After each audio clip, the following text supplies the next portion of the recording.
I have just received my review copy of Alien Isolation from Sega, and as a huge fan of the Alien movies, boy have I been waiting for this game. It seems to be the first game in like forever that really tries to capture what the original Alien movie was about. Disempowerment, helplessness, and claustrophobia in outer space.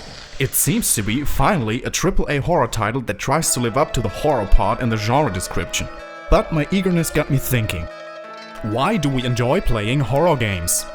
To answer that question, we first have to ask why we enjoy any kind of scary story in the first place. Movies, novels, legends, you name it.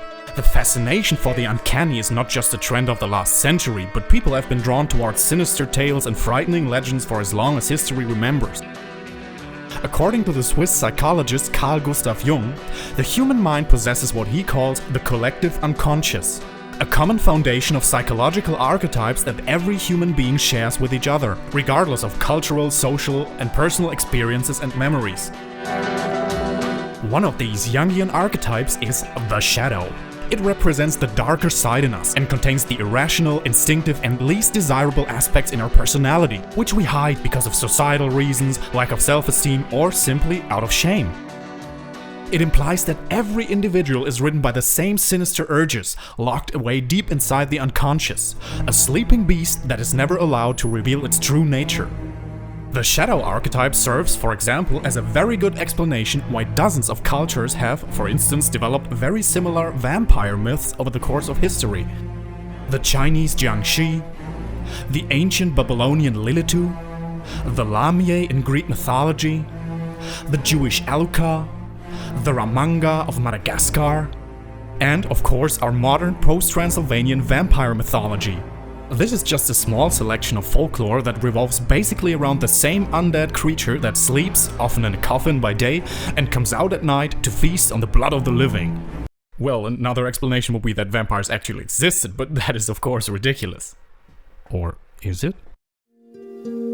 But, since we're talking about Jungian psychology, during my research for this episode, I stumbled upon this interesting little perception test, which is used to distinguish the currently most predominant archetype in your personality. It only takes a couple of seconds, but it can give you an insight into the secrets of your personality. So, here's how it works.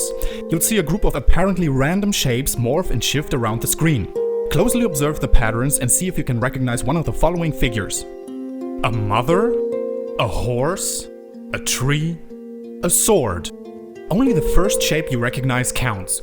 So if you see, let's say, the tree, and 3 seconds later, the sword, it's the tree that counts for the analysis after, okay? Ready? Here we go.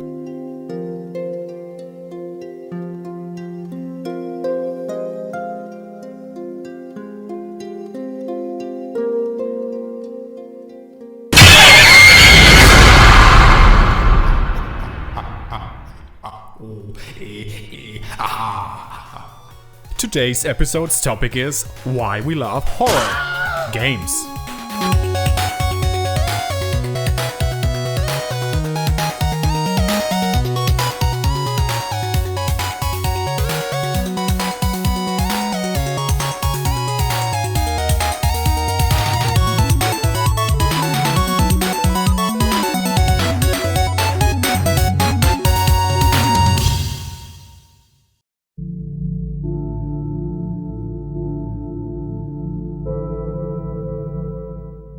So, the theory of the Jungian archetypes shows that we're all completely screwed up in the head in the same way on a subconscious level, but it still doesn't explain why we actually enjoy these kinds of experiences.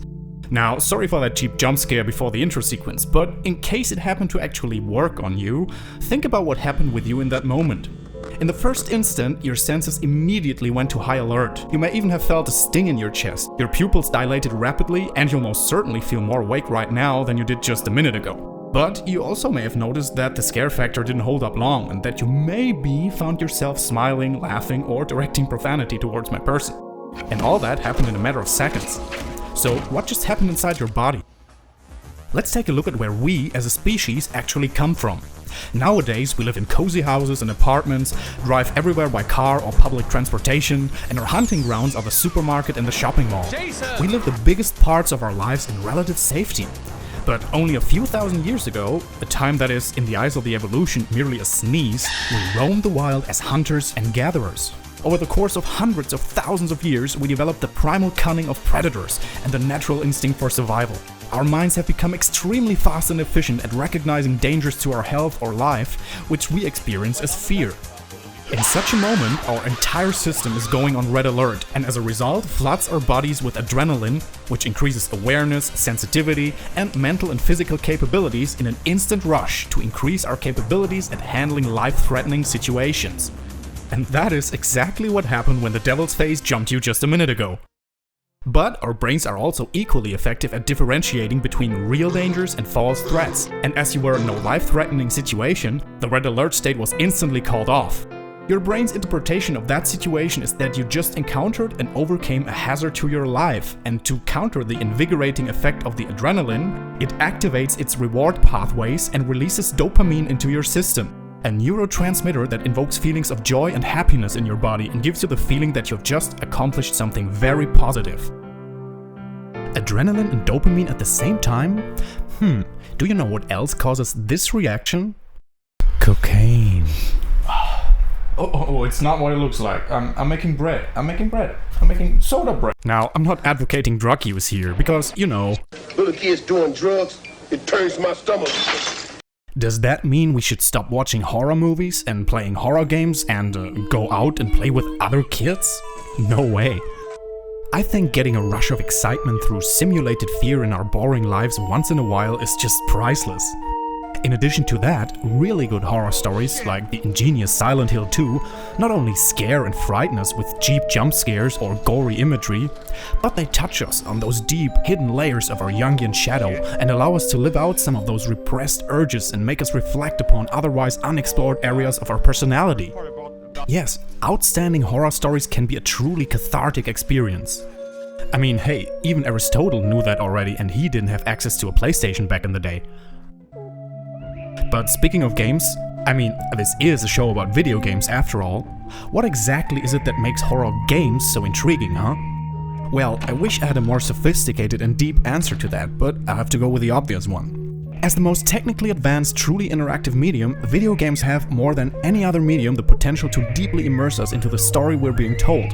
And that is crucial to any good horror experience. Where movies often go with shallow and empty main characters that are easy for us to relate to, video games put us directly into the shoes of the protagonist and make us experience the story. Being in control and having agency over the choices of the protagonist makes it way easier to carry the player into that narrative bubble, where he accepts the presented reality and truly immerses into the world. Also, most movies only have the time span of 90 to 120 minutes to get the viewer to actually care about the persons on screen, where a video game has, by design, a lot more time to elaborate the narrative, the characters, and the alternate reality of the story. Man, I could talk for hours about great horror games. There's just so much good stuff out there, and I'm actually very excited for the next few months as there's a lot of promising titles coming out. The Evil Within, Routine, Asylum, and the eagerly awaited Silent Hills by Hideo Kojima and Guillermo del Toro are just a few of the games that were announced in the last months. It looks like it's gonna be a scary winter. So what about you? Do you have any favorite horror game of all times? Or by all means, a favorite movie or novel? Let me know in the comments below. Follow us on Facebook, Twitter, or in our brand new Steam group, where I will, from time to time, share some of my personal favorite games as a curator. And if you haven't done it yet, please subscribe and hit that like button if you like this video, and I hope to see you guys next time on RagnarRox. Thanks for watching!